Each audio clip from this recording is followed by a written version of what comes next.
It's a lot of trauma within our community, right? And I think we should have addressed a lot of that prior to, because to your point, I don't think a lot of us understood what the next step was going to be anyway. It was just about visibility. No one had and then what, right? And I think we're now in a climate that is hell-bent on fucking us over. The eradication of trans people existing within public life.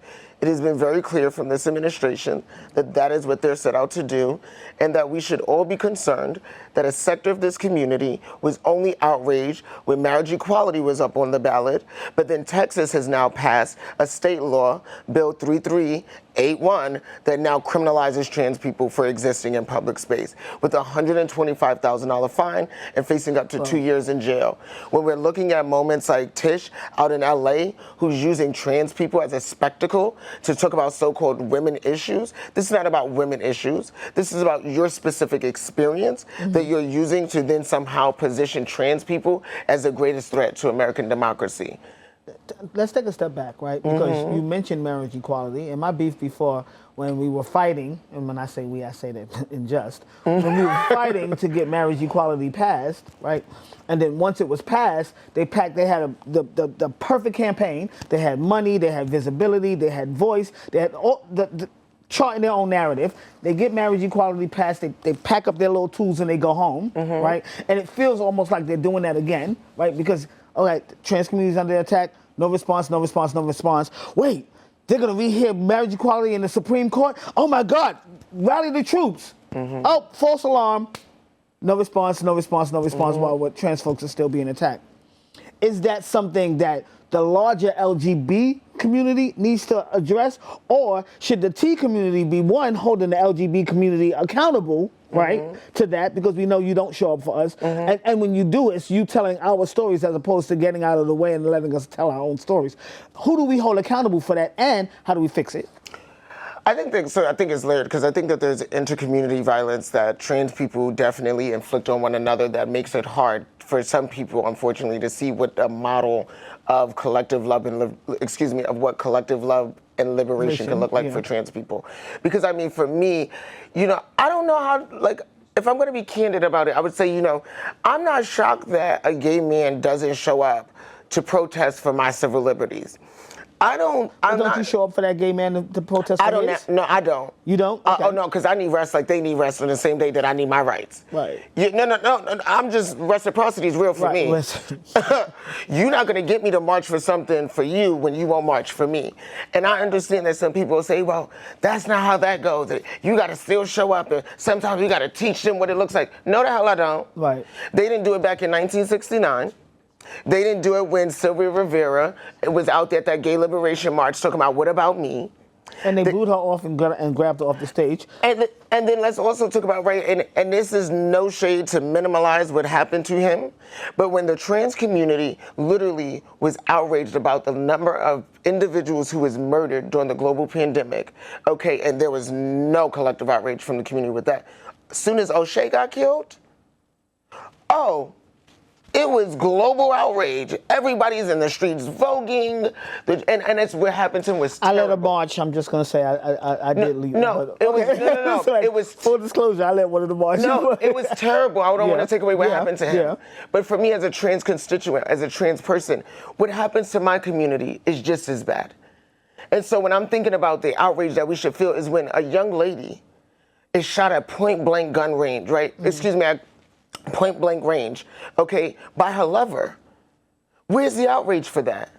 When you have a trans person and a trans youth in Iowa right now who can be literally beaten nearly to death, and there's no accountability, where's the outrage for that? But who starts to tell those stories? And I think it comes back to visibility, right? Because when you hear stories about the trans community, we don't necessarily humanize our stories, because we've given our story away. We've given agency away, and we'll go back to Pose. We let other people tell that story. When you speak about Ballroom, we were supposed to be telling that story. Ryan Murphy, love you to death, but that wasn't your story to tell, right? Well, of course. So, who's humanizing the stories that about trans existence to make it so there's a response when these types of violent acts are happening against us? I am. There was a moment when I was on tour with Kokomo City. And I said to myself, here I am being celebrated globally, right? And I mean, again, this is not to be arrogant, but I literally traveled all over the world with that film, right? And it got so many accolades. But then I'm going back to Indiana, and I'm living this very conservative small town life, right? And I'm like, but wait a minute.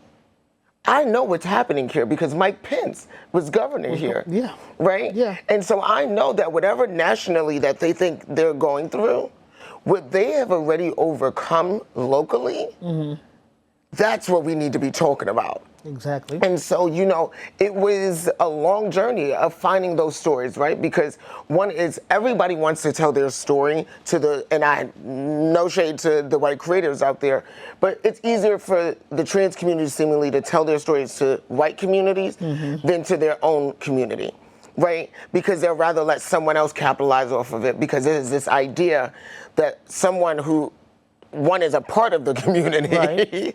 who is a part of your same experience, somehow is taking more advantage of you than the person who didn't even feed you on set. The person, the person who had you tell every bit of your trauma just for thoughts, shits, and giggles is how I like to say it. And so what I did was intentional. And I didn't just get them to tell their stories. I was a part of making sure we were building them up too. And then even in this climate where everybody was thinking about the immigration issue, what about the population in this community that's fleeing ICE every day that will be sent back to like the second, if not the first deadliest country in this world for trans people? And I wanted us to know that these stories are real and that these stories are not dependent on the next person. So I didn't wait, again, for when I kept calling and nobody said yes. I said, okay, honey, what I know is what we have is credit cards. We're gonna make them work. And we're gonna make it do what it do, yeah. Right? And then when I was able to show too that, right, like this wasn't just a proof of concept, this was a necessity. And then I rallied my comrades. And that's another thing. Everybody want to ally and don't understand that your ally is not your comrade. So yes, you might be willing to see me, but are you willing to stand side by side with me? Yeah, you got. You know what I mean? Yeah. And so yeah, I knew that to shift the narrative is to be a part of the comrade community and not always just yearn for the allyship in community. So for you, what's the cost of you being the face of this movement, right? The face of a younger generation that wants to tell these stories?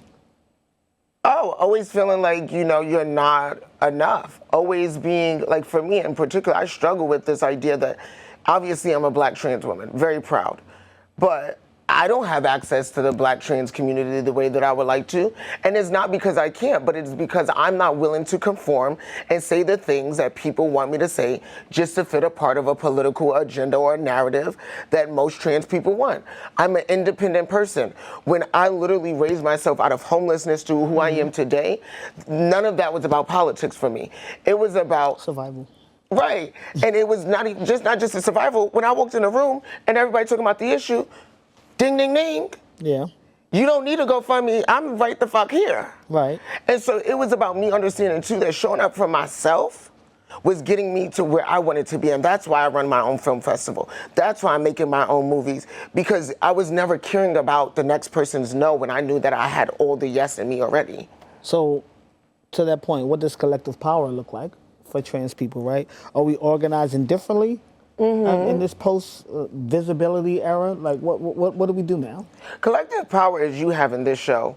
While we have shows like Crazy, Sexy, Cool, then you have Outlaws where I'm T.S. Madison. And so what I'm thinking about, what does it look like collectively, is how y'all have all pioneered this space, right, in very different avenues, right? And you're bringing in so many different voices that are now giving people opportunity to see beyond these mainstream, right, representation of transness. Right. And so I think collectively, you've all done the work from what you do outside of this show, right? So we're seeing progress being made, right? But what I would love for us to do is say, yes, what the external forces look like are shitty and terrible for us. Right. But what we need to start doing internally is stop policing each other's gender journey. Stop telling the next person what their gender expression is supposed to look like. Stop telling the next person how much money they're supposed to have and not have. But and that's even for the girls who do got a little bit of change. You're not better than nobody, babe. Because it can be going at any moment. Well, the only thing promised in this life is death. And so when we're beholden to our money and materialistic things, and we're not understanding this moment and this time right now, is that when you are trans in America, your pocketbook will not keep you from experiencing trans violence. Yeah. When it comes to how you can exist in certain public spaces, your transness and your money, none of that shit matters. Yeah. To some people, you are a homosexual, okay, who is threatening this idea of the secular family and heteronormity, and it has felt oversaturated in terms of different climates by this visibility. So what you really need to do is figure out how can you take all those clothes that you've had in your closet for years, that you've kept just as a prop, so when a butch queen or a femme queen come over, makes you feel grand, maybe find that way to that local organization so one of the girls can, or guys, or folks can get a job. Right? When you think, even for me, like I tell all my friends since I've been in school, you want to come learn? Me as a student, everybody's welcome to come to my college and go to the library. Don't show your ass. Yeah. Because I ain't doing nothing to advocate for you, but you'll have access to a library. When it comes to even the initiatives that I do, right, I'm very intentional about including everyone who's trans. And trust me, I have to interrogate my definition sometimes because of the era that I come from. Yeah. But I do understand that responsibility too, that it is not left up to me to continue to define what trans can and cannot look like in the spaces that I create, right, or that I even occupy. And so I'm gonna at least attempt to meet my community where they're at. And so if we've evolved beyond just a trans man, trans woman, and it's non-binary, put your personal beliefs aside. Right. And understand that it's time that we as a community should come together. Because when Trump is attacking us, unfortunately, they're using those one-off situations, the ones that we like to cherry pick and say that person wasn't trans enough. Right. And invalidate their, right. to invalidate their transness and then wonder why, you know, we can't get collective power in the state legislatures, that we can't get at the federal level, because we're telling them what it don't look like. But how about we show them what unity looks like? So next step for you would be liberation, legislation, or healing, if you had to choose one. Healing. I fought for liberation. And I'm liberated because I am not chained in my mind to this idea that I am not enough, because my validation is dependent on what the next person says it is. Right. You know, no, I'm enough because I made it through things that, even if it's not to compare to the next person's trauma. Baby, a lot of people can't walk in these boots even if they wanted to. And they're fat boots. Thank you. You know, but I say that, you know, no, healing, because it's a lot to go through the things that I have gone through, like sexual assault, abduction, you know, feeling abandoned by a community.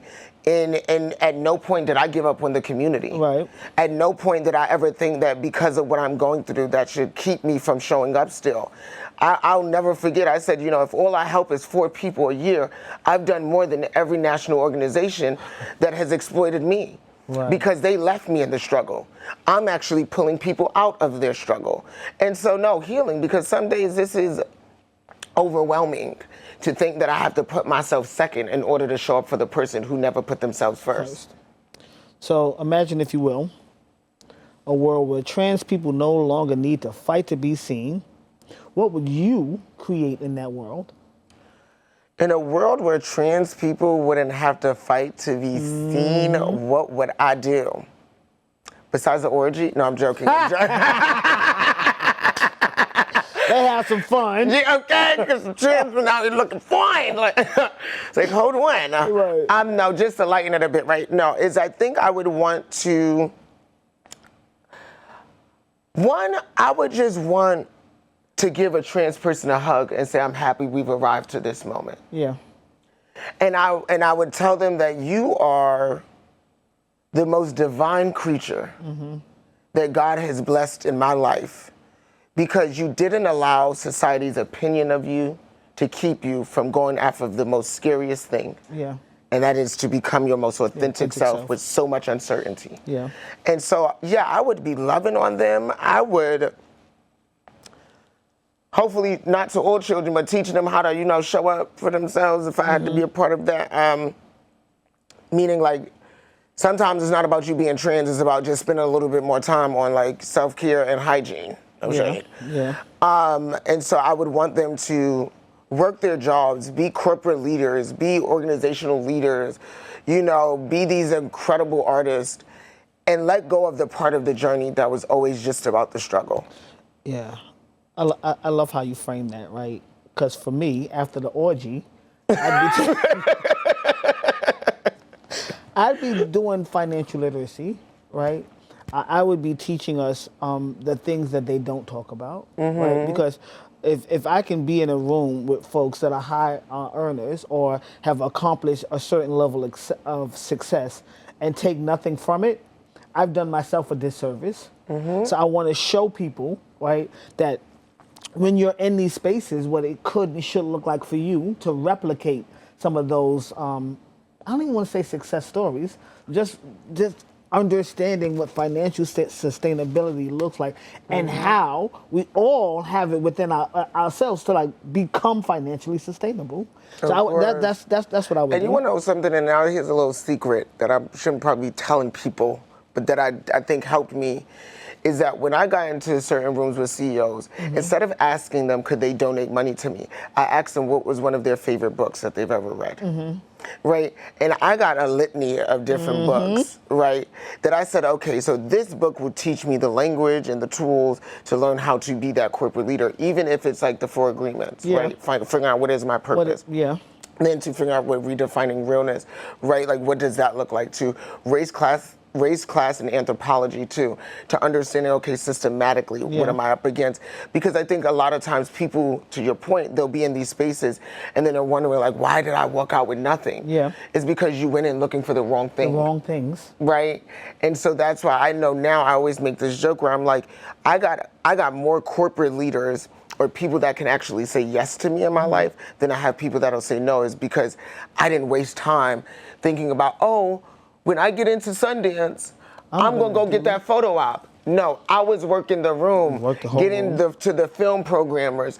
I was worried about getting to the CEO of Sundance. Then when I went on the Berlinale, okay, how am I going to be memorable to these people? Because now I know that when my name comes up, they'll know that there's an individual who not only they've met, but is deserving.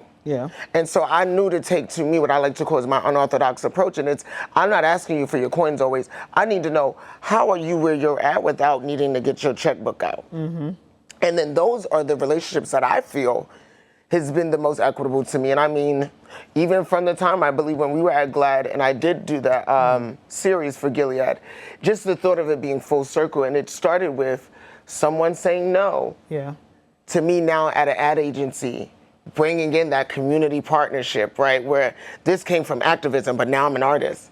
And I'm able to bridge those, right? Those communities and those efforts to where now, okay, when I'm in the room with these celebrities, I'm an actual artist now. I'm not just an activist. So when I'm having these conversations, I can say, here's that proof of concept, here's that work, here's that value. Now let's do this collectively, and it has worked. Tell people how they can find you, and more importantly, how they can support you. So folks can find me on Instagram at Daniella Carter. And then folks can check out my online platform, Daniella Guestbook, where I have films that you can watch from a range of different BIPOC artists. Nice. Now that's amazing. And you're giving back and you're representing us all. I appreciate you so much. I appreciate you too. Yo, visibility was never the destination. It was the doorway. The real work is what comes next. Building systems that protect us, creating art that heals us, and organizing communities that sustain us. Daniella today reminded us that being seen is powerful, but being safe, supported, and free is revolutionary. If you felt something in this conversation, share it. Start a dialogue. Challenge someone's assumptions. That's how change begins. I'm Sean Coleman, and this is Collateral Damage. Until next time, take care of yourself and each other.